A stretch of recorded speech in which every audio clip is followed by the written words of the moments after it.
Samajwadi party के प्रदेश अध्यक्ष नरेश उत्तम पटेल जी हमारे साथ बातचीत के लिए मौजूद हैं। सर, आज प्रशिक्षण शिविर का दूसरा दिन है, क्या कुछ कार्यकर्ताओं को गुड़ दिए जाएंगे, क्या बातें बताई जाएंगी जिससे 2024 की राह आसान हो? समाजवादी पार्टी का लोक जागरण अभियान का आज दूसरा दिन है।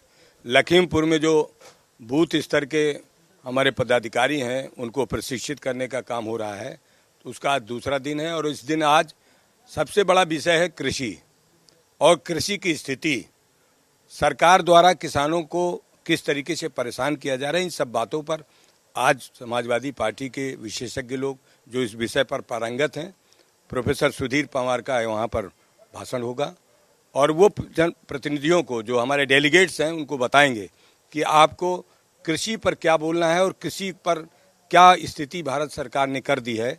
इन सब बातों पर आज बात होगी। उसके बाद समाजवादी पार्टी के माननीय राष्ट्रीय अध्यक्ष श्री अखिलेश यादव जी का संबोधन होगा उन सभी कार्यकर्ताओं, उन सभी प्रतिनिधियों को कि क्या हालत है इस देश की और इस देश के अंदर हो क्या रहा है, उसका उपाय क्या है। उस उपाय को माननीय अखिलेश यादव जी उन प्रतिनिधियों के सामने रखेंगे। भारतीय जनता पार्टी ने इस देश की दशा बहुत खराब कर दी है और लखीमपुर एक ऐसा जिला है जहां पर किसान अपने फसल के मूल्य की मांग करें, भारत सरकार के द्वारा निर्धारित न्यूनतम समर्थन मूल्य एमएसपी की मांग करें, उनके ऊपर लाठी चलाई जाए, उनके ऊपर फर्जी मुकदमे लगाए जाएं, उनकी हत्या कर दी जाए, गाड़ी चढ़ा दी जाए। ऐसे शहीद हम किसानों के क्षेत्र से अपने प्रशिक्षण शिविर की शुरुआत किए हैं और हम प्रयास कर रहे हैं कि इस देश में लोकतंत्र रहे और भारत के संविधान के अनुरूप काम हो। लोक जागरण यात्रा भी निकाली जा रही है, इसका क्या मकसद है? लखनऊ से लेकर धौरहरा तक यानी 60-70 किलोमीटर का सफर तय करेंगे अखिलेश यादव जी, इसके पीछे क्या मकसद है? इसके पीछे सामाजिक अन्याय जो भारतीय जनता पार्टी लगातार करती जा रही है, सामाजिक अन्याय, सामाजिक न्याय की मांग को लेकर ये यात्रा है।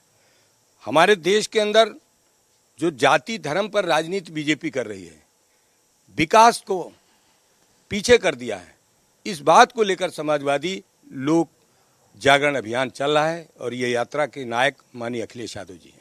एक सवाल ये था कि आप लोग यात्राएं निकाल रहे हैं, प्रशिक्षण शिविर में जा रहे हैं, अब उसके बाद नैमिषारण्य जाएंगे। अभी थोड़ी देर पहले डिप्टी सीएम ब्रजेश पाठक का बयान आया, अखिलेश यादव चाहे यात्रा निकालें चाहे भगवान की शरण में चले जाएं, कुछ हासिल होने वाला नहीं।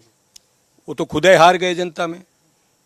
जिनका आप नाम ले रहे हैं, सिराथू के रहने वाले हैं, वहां समाजवादी पार्टी की साइकिल, अखिलेश यादव जी की साइकिल जीत गई है, तो इसी से अंदाजा लगा दिए कि उनकी क्या स्थिति है। ब्रजेश पाठक का बयान आया था, केशव मौर्य ने तो उससे पहले बयान दिया था। पाठक जी का विभाग है स्वास्थ्य विभाग, चिकित्सा विभाग। जनता इलाज के अभाव में परेशान है, अस्पतालों में दवाई नहीं है, दवाइयां हैं, नकली दवाइयों का सप्लाई है, पूरे प्रदेश की चिकित्सा व्यवस्था बदहाल है, उस पर उनका ध्यान नहीं है। और उन डिप्टी सीएम साहब का ध्यान दूसरे की आलोचना करने में है। विपक्ष के लोग उनको आईना दिखाना चाहते हैं, जनता की बात को उनको बताना चाहते हैं, लेकिन वो उस धर्म का पालन नहीं कर रहे हैं, अपने कर्तव्य का पालन नहीं कर रहे हैं, अपने संविधान की कसम खाने का पालन नहीं कर रहे हैं। तो ऐसे आदमी से उम्मीद क्या की जाए। एक आखिरी सवाल ये था कि आप लोग इतनी मेहनत कर रहे हैं, वो कहते हैं कि हम दुनिया की सबसे बड़ी पार्टी हैं और दुनिया में हमसे ज़्यादा ना तो कार्यकर्ता हैं और ना ही हमारे साथ ज़्यादा नेता हैं। आप लोग आरोप भी लगाते हैं कि हिंदू मुस्लिम की राजनीति हो रही है, समाज को बांटने की राजनीति हो रही है, तो ऐसी परिस्थितियों में कैसे मुकाबला करेंगे, इसका कोई खाका तैयार किया है आप लोगों ने? अब वो अपने मियाँ मिट्ठू बन रहे हैं।